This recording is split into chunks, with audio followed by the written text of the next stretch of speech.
What is up, YouTube? My name is Shirria. This is the Shirria Mac channel, where I am documenting my six-figure debt-free journey as an entrepreneurial licensed clinical social worker with a virtual private practice, also working part-time, along with my husband, who is a welder slash maintenance man. Together, we have a combined income of about $115,000. We are a family of 7, 2 adult children, 2 seniors in high school, and a 5th grader.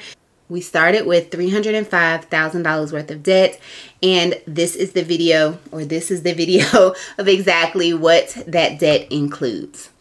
Today's video is my January monthly budget setup, and we will get right into it. If you are wondering, yes, this is the same shirt from the other video. Yes, this is the same day that I am recording. I am a real person. I do real things. And one of those real things is I'm going to record all the videos in the same shirt. So we will get right into today's January's monthly budget. And here it is. So for the month of January 1st to January 31st, we have a planned income of $10,000. It says we have income saved. I don't exactly know what that means. I have watched and rewatched the budget template setup video, and she doesn't necessarily go into what this is. We did not have a rollover for December. I just did not want to start January the new year with a rollover from 2023, but going forward, if there is a rollover from month to month, I will include that here. The income spent so far is $7,110 because I am recording this late in January, and the debt paid off so far is $1,127.61. But anyway, that is the planned income. Over here is the actual income, because as we get paid and as we do transactions, I do log those, and they are accurately reflected over where they're supposed to be reflected. In the months to come, I would like to set up the monthly budgets so that they are shown more accurately closer to the beginning of the month and not so much in the middle of the month. But it's just because of how I started my debt-free journey. When I started it, I didn't want to wait and, for things to be perfect, because I felt like I would never start. So the planned income, I'm not sure why it's not over here, but oh, that's why, because I have to put it in. So for the month, it's $800 every paycheck. Oh, okay. Command V.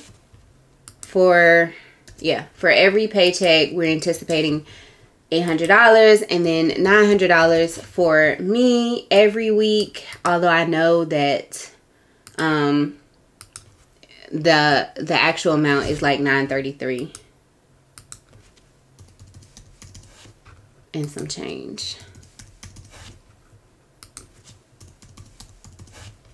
And then for my part-time income, I always anticipate at least $1,000, and then the rental income is always $850.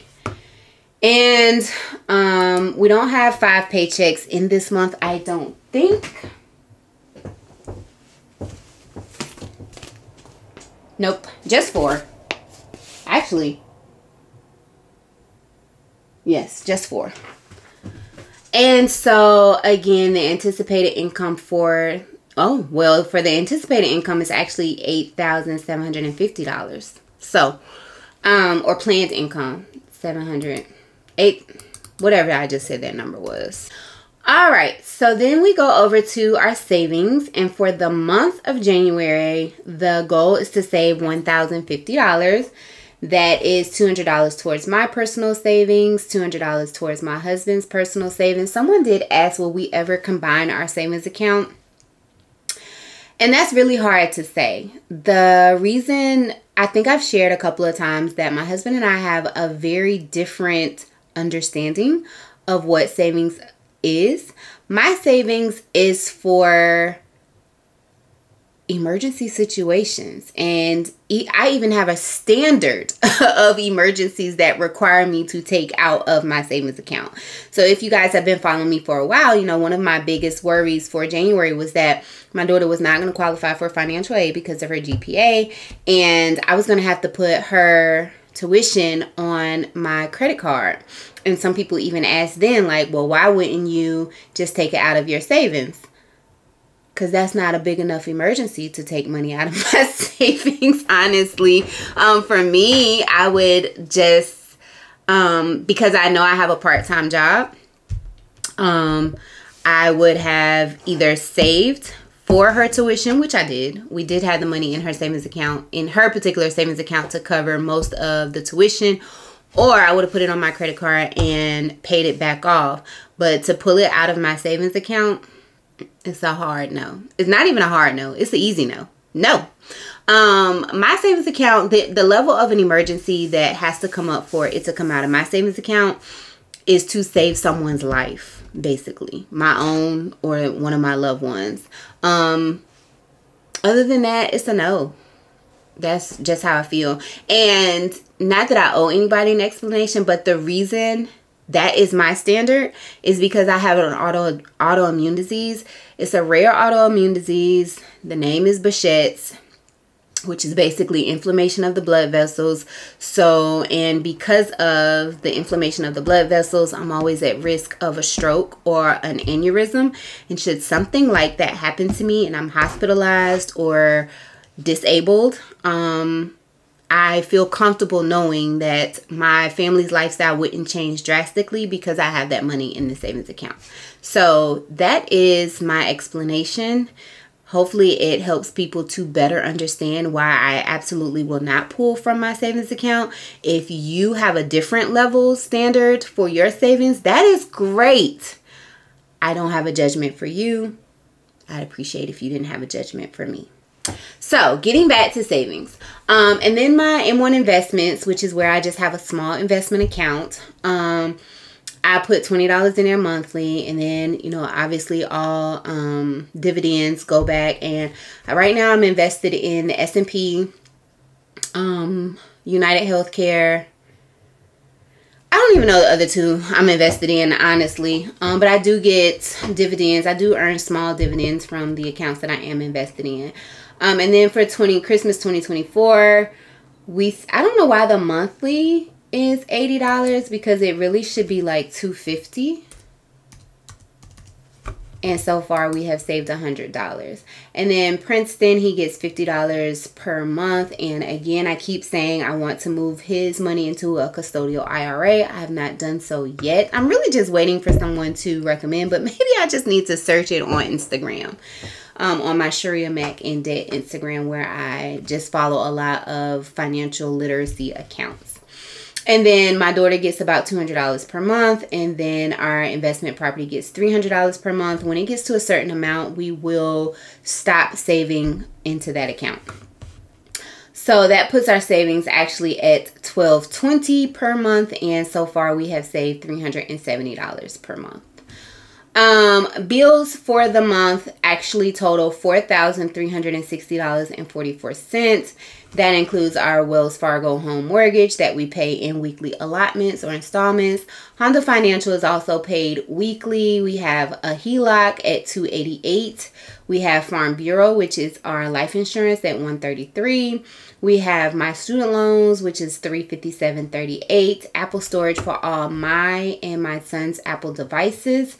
Cricket Wireless at $58, Music and Arts, which is my son's instrument, at $41.63, Planet Fitness at $25.05. Foremost is the insurance on our investment property. We pay that because that investment property is paid off, and so we have to front or pay the house insurance and the taxes out of pocket. Wilson Electric is our utilities, and that's a budget bill of $330. Netflix at $16.54, Geico at $522.11, and then child support at $400 per week. And we have about 4 more weeks to pay this. My stepson turns 18 on the 9th of February, and that week will be his last installment. Does that mean we will stop helping him? Absolutely not. But he just no longer has to pay child support to his son's mother. Groceries, we budget at $600 a month. That's about that ranges between $125 and $150 per week. Gas is $480 per month, and we may have to increase that. Right now, my husband is driving his big truck, and that is a gas guzzler because he caught a flat on the Honda. And so we do have a little bit of excess funds that for this month that we will be using to purchase a replacement tire. Beauty maintenance is at $50 for the month, and right now I'm only getting my eyebrows and my face waxed. My boy's hair is at $100, and that really can go down to $50 because my oldest son cut his dreads off. Household is at $200, and we haven't really bought anything for the household. Fast food is at $200, and we are cutting it close. Date night was at $100. We don't give ourselves any spending money, and we probably should, but we don't. And then tithes is at $300, but it really should be at $250. So, that takes our expenses for the month to $2,650, and we are almost halfway through that. Debt for the month is at $1,127.61. I wonder why that. Oh, it's honestly because we have these in two categories. So Honda Financial, and then our HELOC is over here as a bill, but it is also a debt. So I wonder if I should take it off of bills.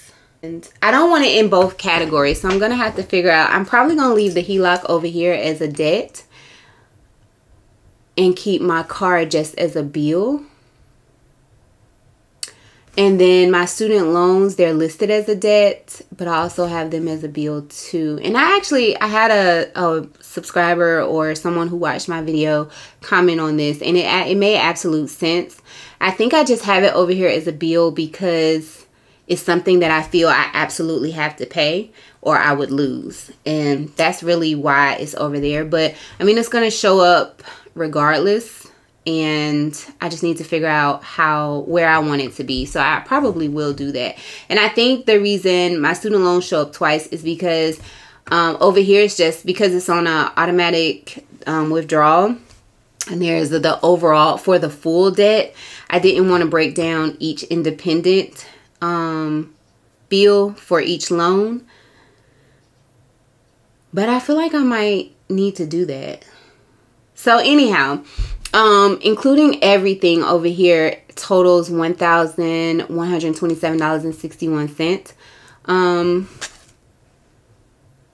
I should remove this honestly and just have it over here and then take Honda Financial off. I think the reason I included it over here is because I wanted to show up in the debt tab. So I think that is why I'm going to remove it from the bills and just have it in the debt tab, because I want it to show up on my debt calculation sheet.